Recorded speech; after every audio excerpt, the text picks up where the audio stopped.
तो चाहे हाइट हो, लंबाई हो, सोचने की क्षमता हो, तर्क करने की क्षमता हो, ये सब में क्या होते हैं, ये अलग अलग होते हैं। ऑप्शन देखते हैं कि विकास के लिए विकासात्मक प्रतिमान की अधृत करके सटीकता से व पक्के तौर पर भविष्यवाणी की जा सकती है। अच्छा ये बताइए कि अगर को कोई भी व्यक्ति, अगर उसके व्यक्तिगत विकास की, क्या हम ये कह सकते हैं कि ये बच्चा जो है अभी 2 साल का है, वो आगे चल के 20 साल के बाद इतना लंबा होगा या बहुत ही बुद्धिमान होगा, प्रतिभाशाली होगा, ये हम भविष्यवाणी नहीं कर सकते। ठीक है, के लिए पूर्वानुमान बिल्कुल नहीं लगाया जा सकता। ये बात भी नहीं है कि हम अनुमान नहीं लगा सकते। हम कुछ अनुमान लगा सकते हैं उसकी अनुवांशिकता को लेकर, उसके माता पिता को लेकर, तो उसके वातावरण को लेकर हम अनुमान लगा सकते हैं कि बच्चा आगे चल के कैसा होगा और लंबाई कैसी होगी, एक पूर्वानुमान लगाया जा सकता है। तो ये बात हो गई। तीसरा क्वेश्चन ऑप्शन है कि के लिए कुछ हद तक अनुमान लगाया जा सकता है। सही बात है, ये अनुमान लगाया जा सकता है। उसके अनुवांशिक जो है पीढ़ी दर पीढ़ी जो उसकी क्षमताएँ आती आ रही हैं, उसे पता लगाया जा सकता है और पता लगाया जा सकता है कि वो किस वातावरण में रह रहा है, कि कैसे एनवायरनमेंट में रह रहा है। परंतु सभी बच्चों के लिए विकास की दर अलग अलग होती है। सबसे मोस्ट इम्पॉर्टेंट बात आप जो ऑप्शन में है वो है कि सब में अनुमान तो लगाया जा सकता है, लेकिन सभी बच्चों में विकास की जो दर होती है वो अलग अलग होती है। तो सबसे बेहतर ऑप्शन है इसको, अगर अव्यवस्थित व असतत होती है तो ऐसी कोई बात नहीं, तीसरा ऑप्शन बिल्कुल बढ़िया है। आगे देखते हैं निम्नलिखित में से कौन सा कथन सही है। पॉजिटिव प्रश्न है, पॉजिटिव ऑप्शन चूज करिए और जो सबसे पॉजिटिव होगा वही ऑप्शन सही होगा।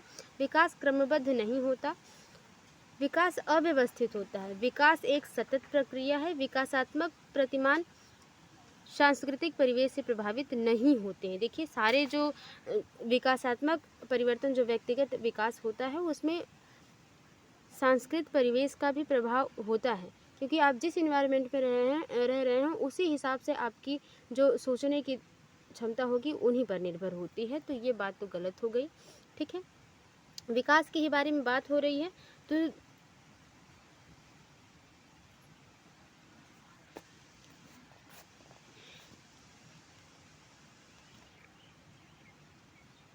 अगला है कि विकास क्रमबद्ध नहीं होता है।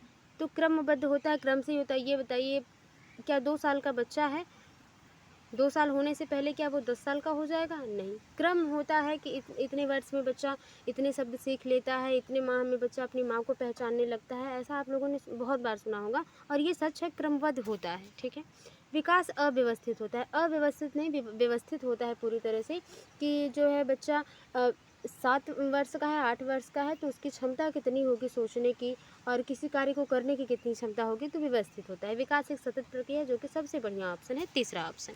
आगे देखते हैं, बच्चे अपने समाज के बारे में ज्ञान, रहने के कौशल, मूल्य, रीतियाँ किससे सीखते हैं? आसपास पड़ोस, धर्म से, स्कूल से, समकक्षीय समूह से। तो देखिए, अगर बात कर ली जाए तो आसपास पड़ोस भी बच्चे के मूल्य में, ज्ञान में अपना भूमिका अदा करता है। धर्म भी जो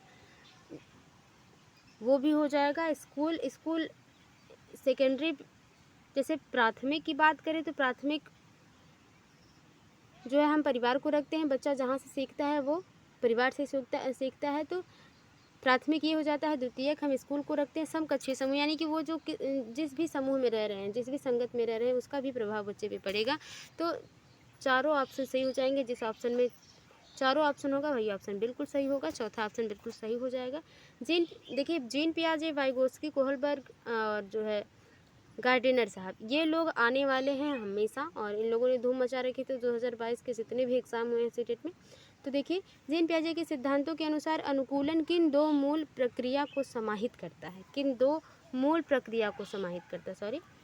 ठीक है, समायोजन व समावेशन, संतुलन एवं संगठन, समायोजन एवं संतुलीकरण, समावेशन एवं संगठन। चौथे के सही आंसर की बात कर ली जाए, जो सही ऑप्शन है वो हमेशा आप लोगों ने सुना होगा, समायोजन और समावेशन। ठीक है, एकोमोडेशन की बात करते हैं जीन पियाजे जी, और ये दोनों इम्पॉर्टेंट हैं। किसी भी चीज़ को, क्या है समावेशन और समायोजन? जब कोई नई चीज़ सीखते हैं तो वो समावेशन हो जाता है। कुछ नई चीज़ सीखने के बाद जो उसमें थोड़ी बहुत त्रुटियां रह जाती हैं, जो हम अच्छे से नहीं समझ पाते हैं, और आने वाले समय में जब हम कुछ नया सीखते हैं उस स्कीमा में हम बदलाव कर पाते हैं तो वो समायोजन हो जाता है। पहला ऑप्शन बिल्कुल सही हो जाएगा। जीन पियाजे के संज्ञानात्मक विकास के किस स्तर पर बच्चे लंबाई व भार जैसे गुणात्मक आधारों पर वस्तुओं को व्यवस्थित कर पाते हैं, परंतु अमूर्त संरचनाओं की संक्रियात्मकता में कठिनाई महसूस करते हैं? ऑप्शन अगर आप समझेंगे, क्वेश्चन अगर आप समझेंगे तो बताया जा रहा है, क्वेश्चन में ये कहा जा रहा है कि कॉग्निटिव थिंकिंग हो रही है, ठीक है, विकास, कॉग्निटिव डेवलपमेंट हो रहा है, विकास, जो संज्ञानात्मक विकास हो रहा है उस बच्चे में, जो बच्चा भार, लंबाई और गुणात्मक आधारों पर वस्तुओं को व्यवस्थित कर पा रहा है। यानी कि अगर हम बच्चे को असेंडिंग ऑर्डर, अवरोही आरोही क्रम दे रहे हैं तो बच्चा उसको कर पा रहा है, जो कि दिखाई दे, लेकिन अमूर्त संरचना नहीं कर पा रहा, जो चीज़ें दिखाई नहीं दे रही। जैसे अगर उसको फोर्स के बारे में, बल के बारे में, बल किसे कहते हैं, पढ़ाया जाएगा तो बच्चा उसको अच्छे से अभी सीख नहीं पाएगा। तो ऑप्शन देखते हैं, संवेदी चालक, पूर्व संक्रियात्मक अवस्था, मूर्त संक्रियात्मक अवस्था, अमूर्त संक्रियात्मक अवस्था।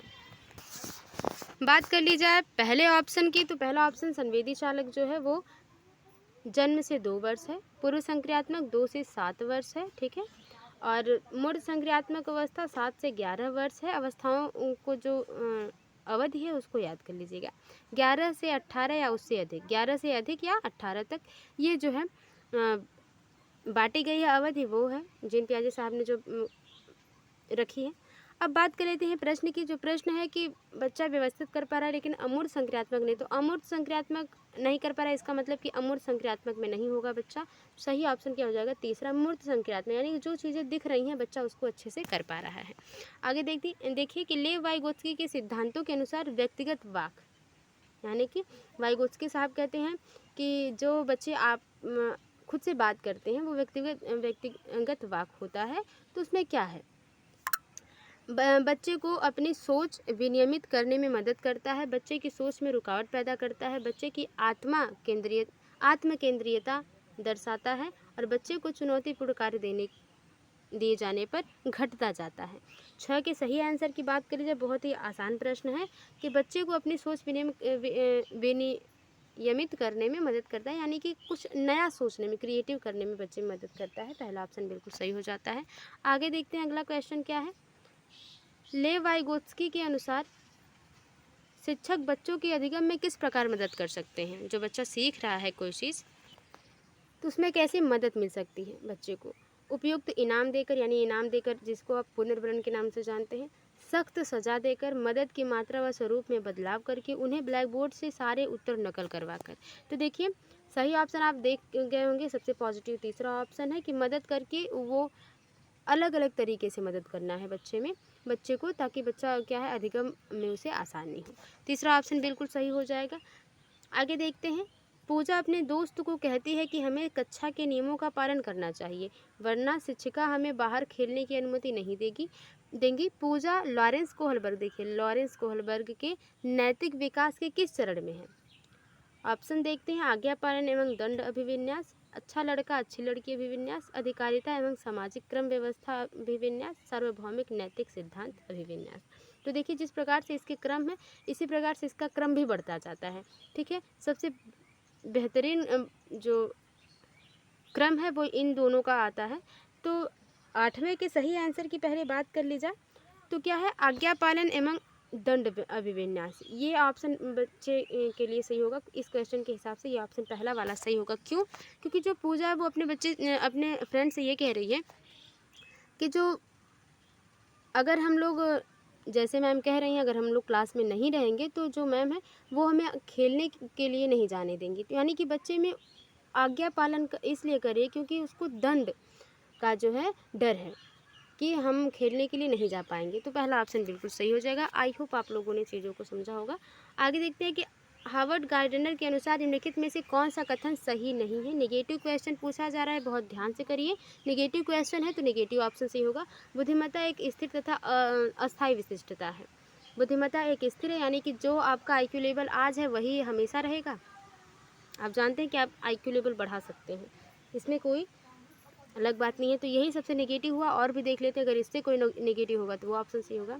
बुद्धिमत्ता को परिपोषित व विकसित किया जाता है, ये बात सही है, लेकिन ये बात सही है, इसमें नेगेटिव पूछा जा रहा है तो ये ऑप्शन नहीं होगा।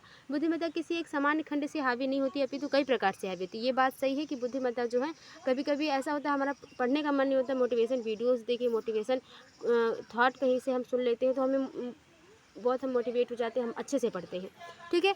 तो ये भी होता है, तो ये भी सही है, लेकिन इसमें नेगेटिव पूछा है।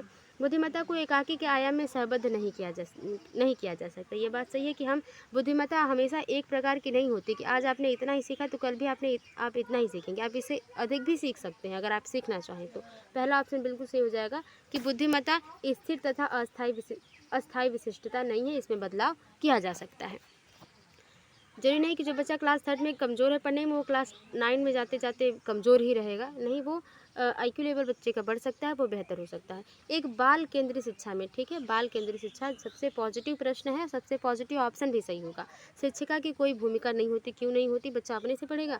शिक्षिका की सक्रिय भूमिका होती तथा विद्यार्थी निष्क्रिय होंगे, कोई निष्क्रिय नहीं रहेगा, दोनों लोग जहाँ सक्रिय होंगे वही ऑप्शन सही होगा।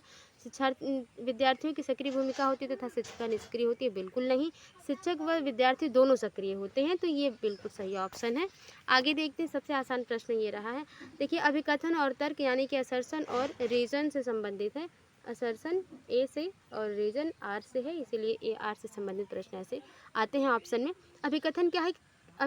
कथन ये है कि कक्षा में लड़के गणित में, विज्ञान में लड़कियों से कहीं बेहतर प्रदर्शन करने की क्षमता रखते हैं, यानी कहा जा रहा है कि जो लड़के हैं वो गणित तथा विज्ञान में लड़कियों से तेज़ होते हैं, अच्छे से चीज़ों को समझ पाते हैं, ये कथन है।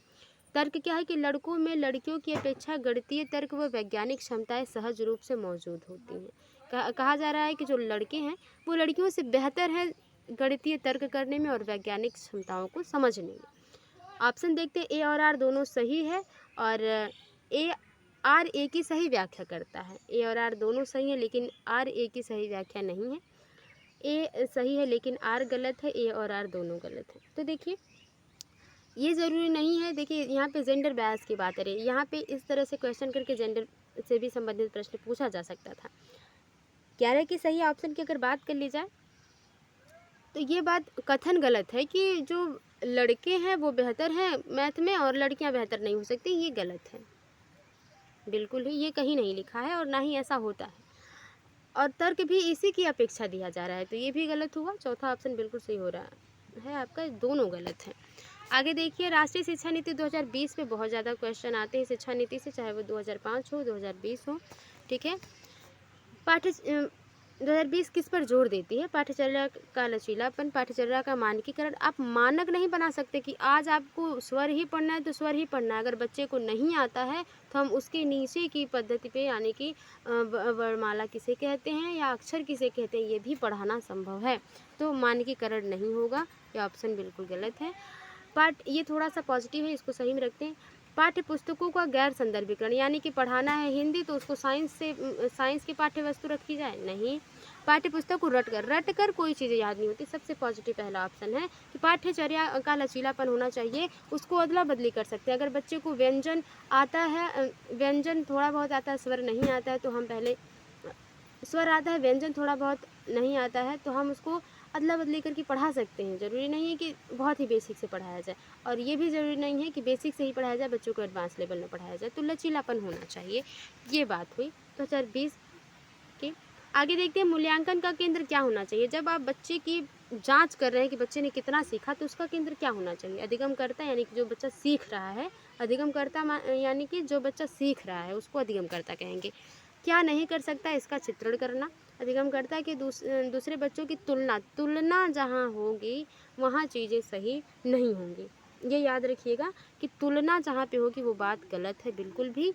मानक वर्ग में बच्चों, मानक लेबलिंग करने की बात हो और मानक वर्ग आ जाए, एक मानक वर्ड है, लेबलिंग वर्ड है, ये टैग वर्ड है, जहाँ पे भी आ जाए ऑप्शन में वो समझ लीजिए ऑप्शन गलत है, जब तक क्वेश्चन गलत ना पूछा जाए, यानी कि निगेटिव क्वेश्चन नहीं पूछा जाएगा तो ये निगेटिव सही नहीं होंगे।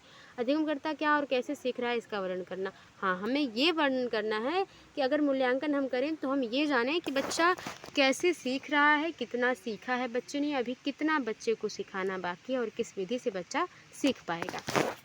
आगे देखते हैं, निम्नलिखित में से कौन सा विकल्प एक सामाजिक रचनावादी कक्षा कक्ष में बच्चों की व्यक्तिगत जरूरतों का ध्यान रखा जाता है की व्याख्या करता है। यानी कि ऑप्शंस के हिसाब से हमें ये जानना है कि जो कक्षा है वो सामाजिक और रचनावादी है।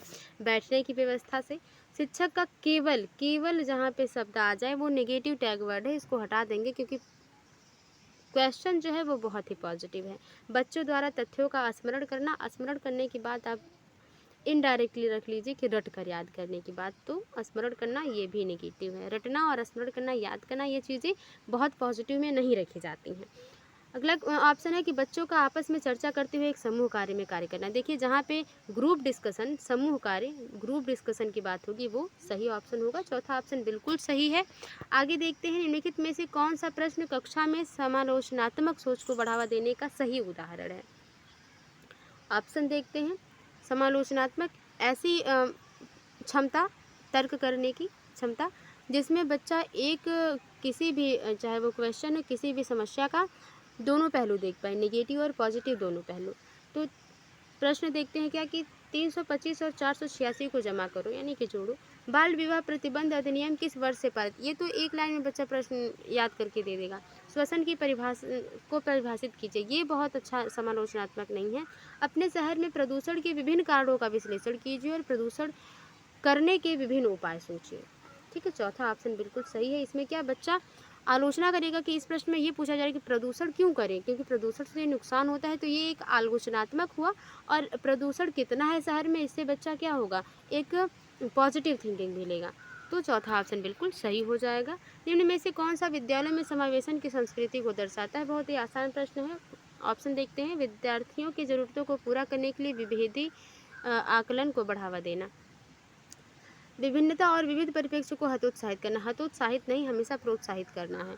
विद्यालय में कुछ विद्यार्थियों की अभिवादित और समाहित महसूस करने, कुछ बच्चों की बात हो रही है, कुछ विद्यार्थियों को उनकी योग्यता के आधार पर अस्थायी समूहों में बांटना, बांटने की बात जहाँ होगी वो बिल्कुल गलत होगी।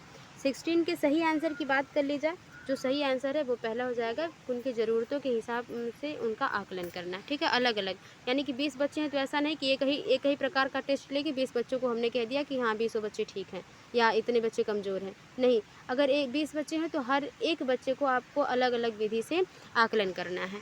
आगे देखते हैं, सांस्कृतिक रूप से विविध विद्यार्थियों वाली कक्षा में एक शिक्षक को निम्नलिखित में से किससे बचना चाहिए। चर्चा के विविध संस्कृतियों के उदाहरण लाना, नहीं, उदाहरण आप कई प्रकार से देंगे, ये बात सही है। किससे बचना चाहिए, नेगेटिव क्वेश्चन है, लगभग में नेगेटिव ऑप्शन से होगा। प्रभावी संस्कृति के लिए उपयुक्त पाठ्यक्रम और शिक्षण शैली विकसित करना, ये बात भी सही है।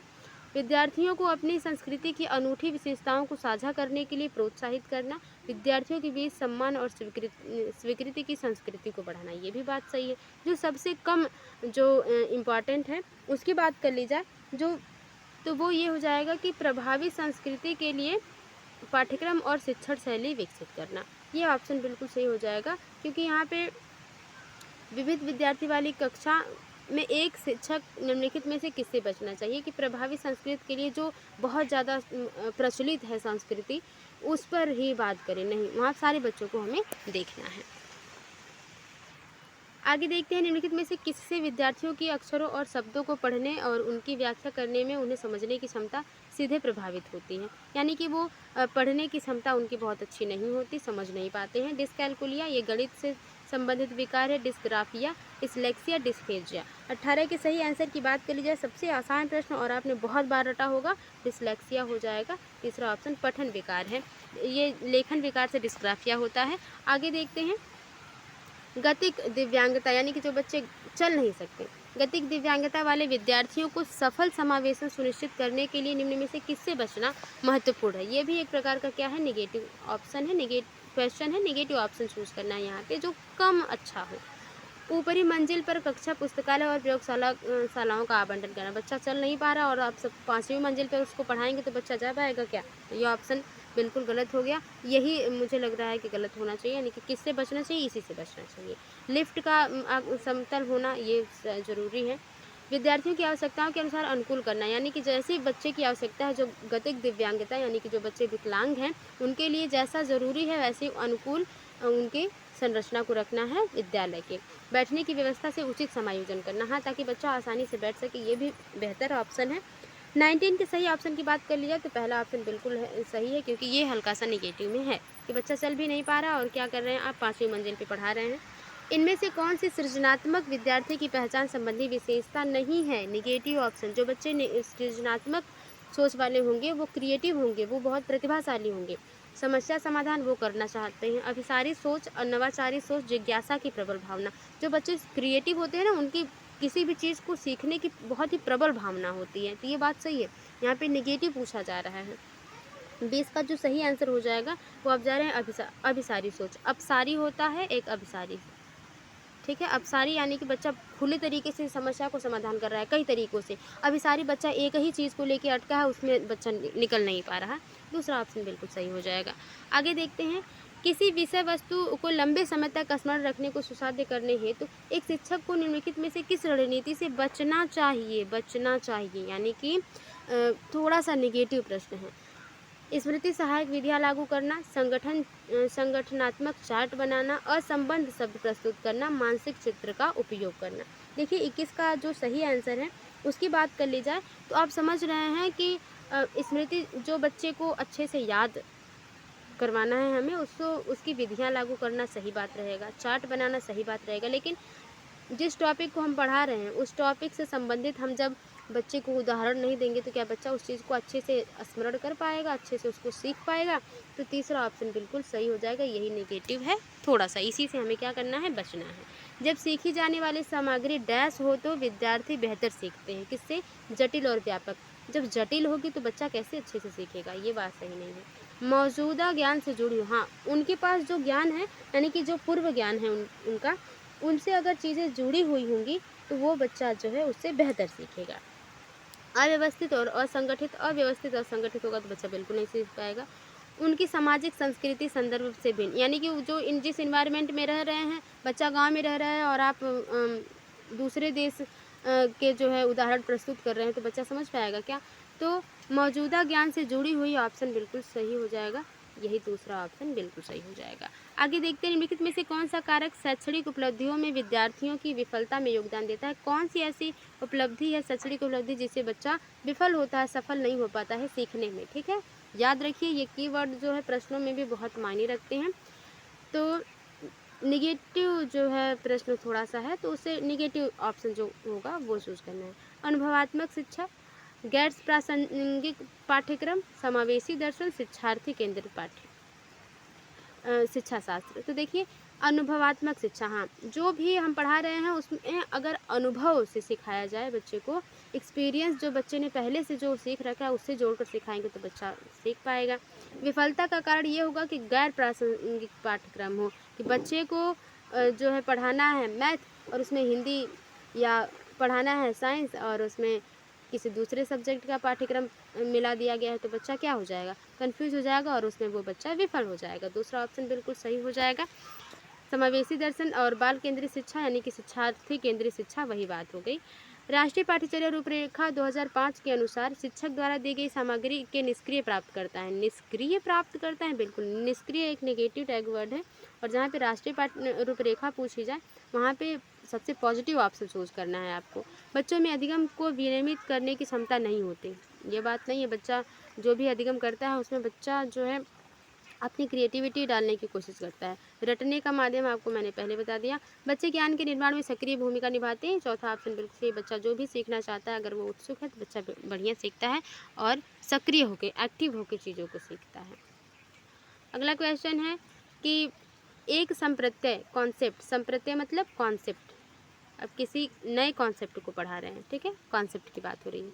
एक संप्रत्यय को पढ़ाने के लिए एक शिक्षक को निर्णय कर कैसे निर्णय लेने से बचना चाहिए, ठीक है। यहाँ पे थोड़ा सा मिसप्रिंट है कि किस प्रकार के निर्णय लेने से बचना चाहिए, उसकी संपत्ति से संबंधित उदाहरण। संप्रत्यय होगा, ठीक है, कॉन्सेप्ट होगा संप्रत्यय, यहाँ पे संप्रत्यय होगा से संबंधित उदाहरण। संप्रत्यय के लिए असतत उदाहरण यानी कि संप्रत्यय संबंधित गैर उदाहरण, उनकी संस्कृति में प्रचलित आद्य रूप। 25 के सही आंसर की बात कर ली जाए तो जो सही आंसर होगा वो ये होगा कि जो कॉन्सेप्ट हम पढ़ा रहे हैं उसके उदाहरण उससे न मिलते हों, असतत उदाहरण। यही ऑप्शन बिल्कुल क्या है,